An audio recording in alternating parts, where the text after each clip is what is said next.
Good morning, and welcome to your morning cereal. Okay, good morning and welcome to Wednesday. Now, here is normally where I would be saying at a volume that today is hump day, but not today, because today is quiet day, which encourages us to turn it down a little bit today, reducing the noise, both literal and emotional. So maybe today we whisper our opinions and mute at least one of those group chats. All right, well, yesterday's trivia answer, A380. The largest Airbus plane is the A380. And now it's time for the essential vitamins in your morning cereal. It's today's quote, and it's from a birthday boy turning 55 today, Sean Astin, who said, quote, "There is some good in this world, and it's worth fighting for," end quote. Actually, some of you might have noticed this quote. It is from one of Sean's characters. This is some Lord of the Rings, Samwise level wisdom for you today, right? Sometimes we all need a powerful message of hope and perseverance against despair from our friends in the Shire. And if you've never seen the movie or read the book, well, you should. Well, let's go ahead and hear from the experts. Now it's time to pour in some Let Them Theory by Mel Robbins. Now, in the first part of this subchapter, Surviving Heartbreak, Mel is acknowledging something many people try to rush past.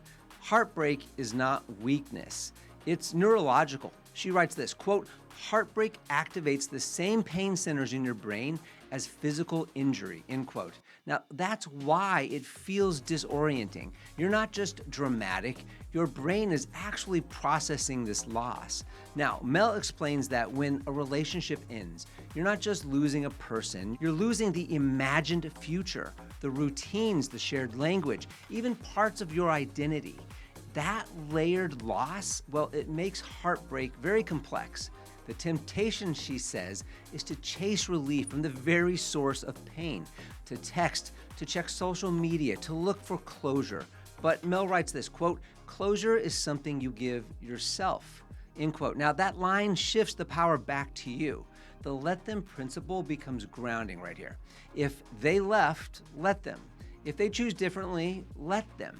If they're moving on, let them. Acceptance doesn't mean you agree, but it means you stop fighting the reality of it.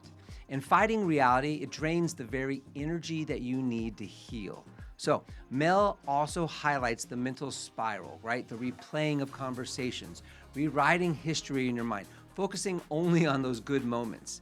Mel says this, quote, "Your brain prefers familiar pain over unfamiliar freedom," end quote.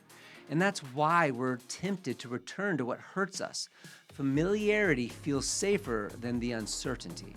So this section is about stabilization before strategy. Before the 6 recommendations that she'll outline next, and we're going to cover that tomorrow, she focuses on perspective. Heartbreak is not proof that you're unworthy, it's evidence something wasn't aligned. Healing begins when you stop negotiating with what happened and you start grounding yourself in what is. All right, here is your hump day takeaway. Heartbreak heals when you accept reality, reclaim your power, and stop seeking comfort from the source of pain.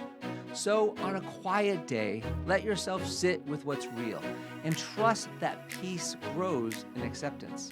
Now, the prize from the bottom of the cereal box, the morning cereal trivia question of the day. Here it is.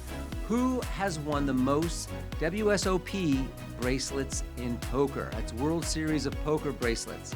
All right, well, thanks for listening to Morning Cereal today. We will see you back here tomorrow for the answer to the trivia question and for more sugar for the soul. And until then, have a fantastic day. Don't forget to follow and subscribe to the Morning Cereal podcast on the One Life Live It channel. You can find more episodes and videos by visiting our YouTube channel and the website at Sean Inglis and at SeanInglis.com, where you can also follow our other podcasts, the Mr. and Mrs. Inglis podcast and the Life Happens podcast.